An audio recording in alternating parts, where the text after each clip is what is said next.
couple of days ago, I heard from someone with whom I had a fight last year. So I'm going to call this person Joseph. It's not his real name, but yesterday was the feast of Saint Joseph, and I thought it's a good name as any to use. So Joseph and I had a fight last year. This is how it came to be.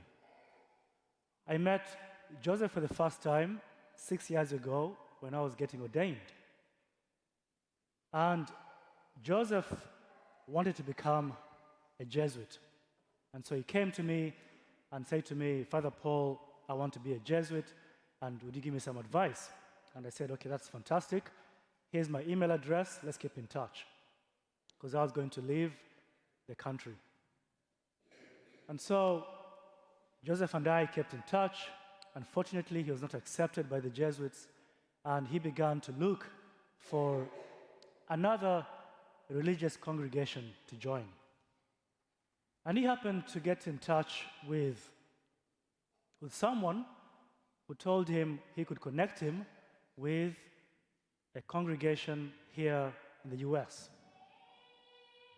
And so this person began to ask him for various things which would make the process to come to the US easier. And often that involved asking for money. And so Joseph began to write to me and to text me on my phone to ask me for money for various things. At some point, I began to get very suspicious. And I was asking myself, well, if this religious congregation wants to recruit Joseph, why don't they pay for all the things that he's asking for? He's asking for visa fees, for money to buy his bags, and so on and so forth. So I asked him, what congregation do you want to join? And he told me. And so I began to investigate. And I wrote to the congregation here in the US and asked them, do you know Joseph, who is planning to come and join you? And they told me, no, we've never heard of this person. And in any case, when we want to get seminarians from Africa, they have their training in Africa. There's no way Joseph would come to the US. And so I wrote to Joseph and told him, I'm sorry to tell you that you've been scammed. Someone has conned you of all this money.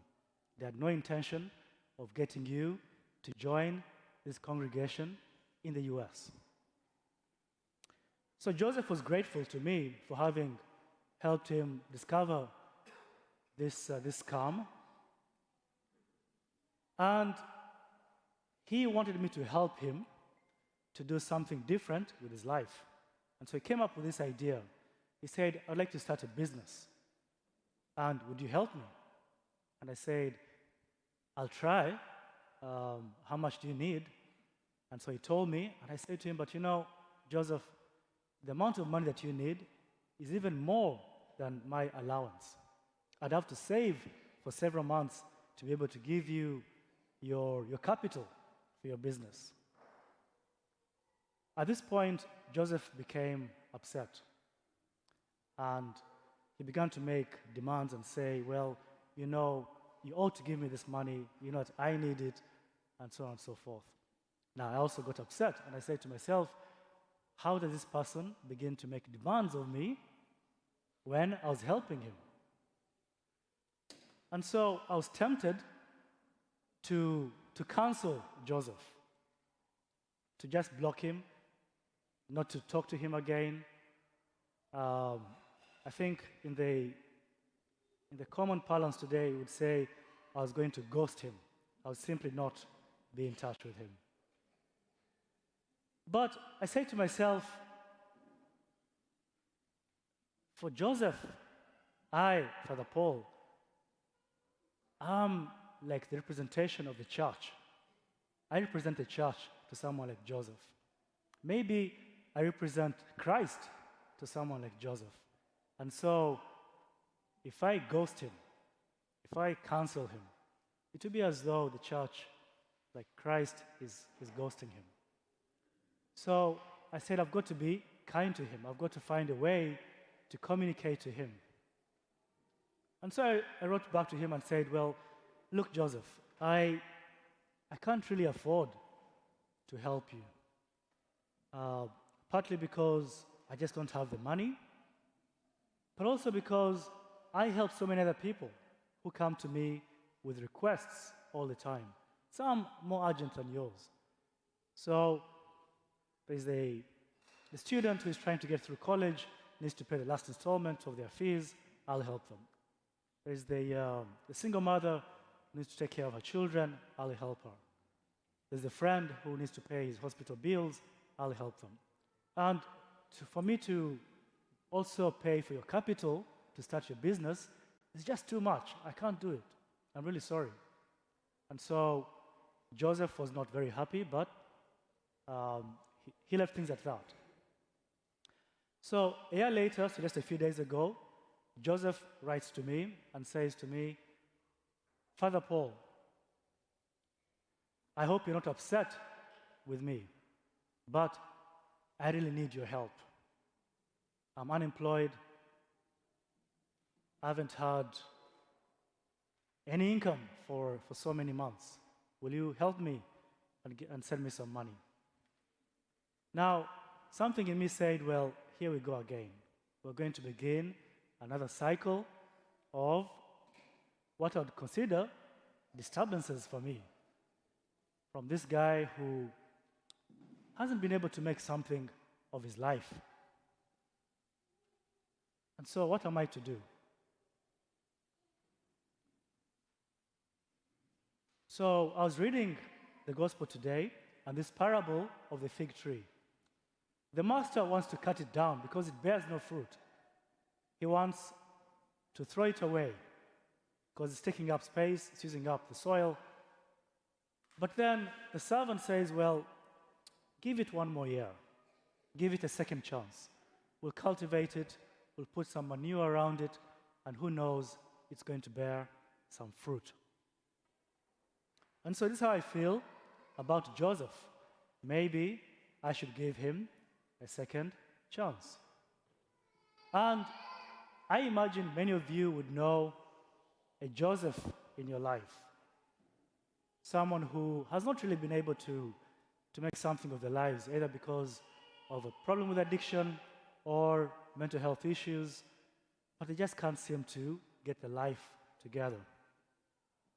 For the younger people here, you might know a classmate or a teammate who just doesn't make the cut, who is not good enough, who never seems to get things right.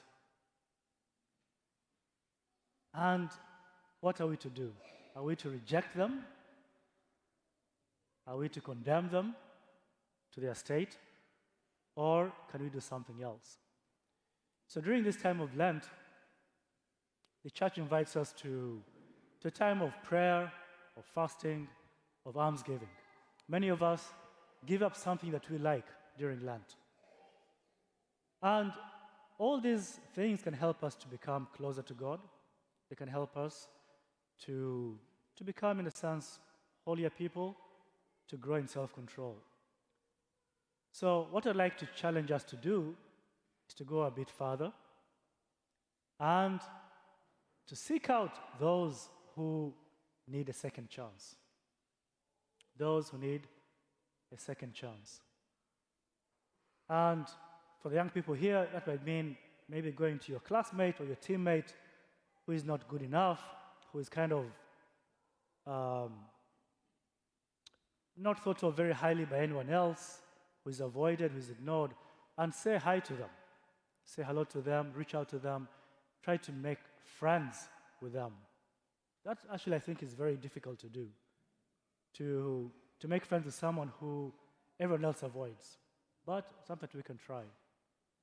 And for the adults, well, I imagine that there's a number of people that we could reach out to whom we haven't been in touch with for quite some time, either because we fall to them or because we just simply lost touch with them or not really close to us anymore.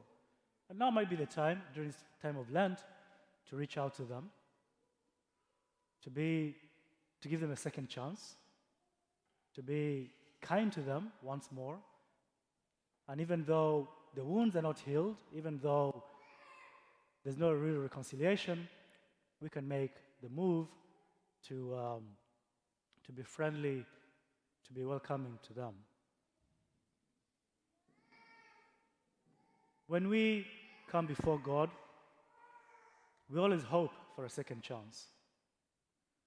At the start of Mass, we confess our sins. When we go to confession, the sacrament of reconciliation, we hope for a second chance, and a third chance, and a fourth chance, and an infinite number of chances.